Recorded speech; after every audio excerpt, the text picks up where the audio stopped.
Nico Iamaleava has officially committed to UCLA, and this has to be one of the biggest downgrades and bag fumbles in the history of the NIL. This caps off an absolute train wreck of a week for Nico, his father, and the rest of his camp, including his agents. It starts off by him winning $4 million, which was nearly double what he was already making, and some Tennessee fans didn't think he even deserved that. Then he skips practice last Friday, and Josh Heupel basically kicks him off the team, tells him to find the door the morning of their spring game.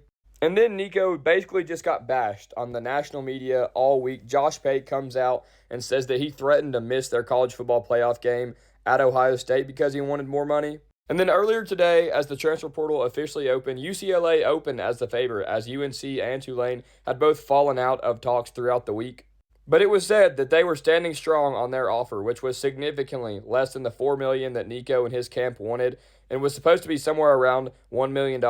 And now you go from making over $2 million a year in the state of Tennessee. The reason that it matters, the state, is because there is no state income tax in Tennessee, a CFP and SEC contending team, and you play in arguably the greatest venue and most rowdy environment in the country, to now having a way smaller deal, but also having to deal with the taxes in California, a team that's not very good. They went 5-7 last year, who also has not a bad quarterback on their roster. And keep in mind, Nico's brother decommitted and flipped to Arkansas after being committed to UCLA on signing day this past year. Oh, and UCLA literally has no fans there at all, like ever. You can see right here, just absolutely laughable when it comes to what you're playing in front of.